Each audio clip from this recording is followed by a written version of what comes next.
Assalamu alaikum. This is Mama Salman Shihab. Today I want to share about my upcoming 50th BCS examination. This is my first video about this. So now let's start. আসলে 50তম BCS written preparation নিয়ে আমার আর আসলে কিছু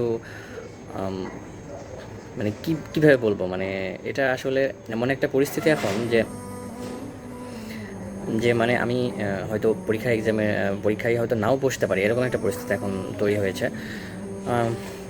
50তম বিশেষ preliminary, এইটাই 50তম প্রিলিমিনারিতে আমি প্রথমবার উত্তীর্ণ হয়েছি।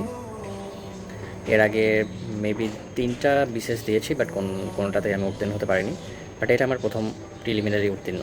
তো সেদিক থেকে এটার একটা মানে সেদিক থেকে আমার একটা আলাদা এক্সপেকটেশন, আমার একটা আলাদা এক্সাইটমেন্ট কাজ করেছিল। বাট সব কিছুই নিমিষে শেষ হয়ে গেছে যখন আমরা দেখলাম যে মাত্র 1.5 মাস টাইম রিটার্নের জন্য। তো একটা বিশেষ যেখানে 1 বছরে কাভার করা যায় না, অনেক সময় খুব টাফ হয়ে যায়, সেখানে রিটার্নের মতো লং টার্ম এবং হিউজ পড়াশোনা, সেই জায়গাতে 1.5 মাস সময় দিয়েছে। তো 1.5 মাস সময় কী করবো আমরা?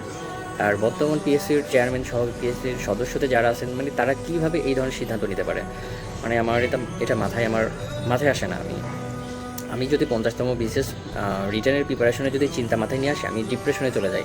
কারণ আমার সিলেবাস বুঝতেই 1.5 মাস প্লাস টাইম লেগে যাবে ঠিকমতো সিলেবাস বুঝতে।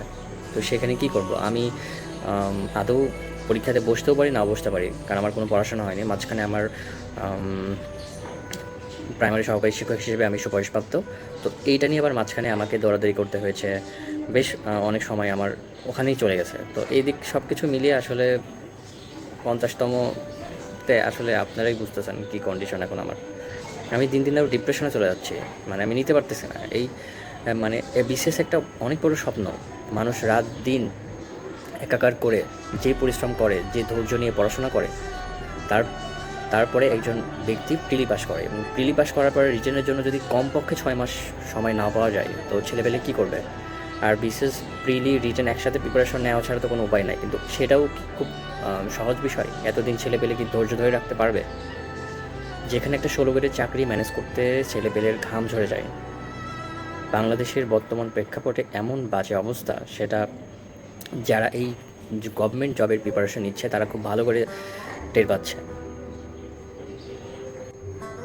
সো এই জন্য বলবো যে যারা ফ্রেশার্স আছেন, আপনারা প্লিজ, যাদের বিশেষ স্বপ্ন, আপনারা প্রিলি রিটেন একসঙ্গে প্রিপারেশন নিন, এবং আশা করি আপনারা ভালো কিছু করতে পারবেন। আমাদের মতো ধরা খাইলে চলবে না। ওকে, ভালো থাকবেন। আল্লাহ হাফেজ।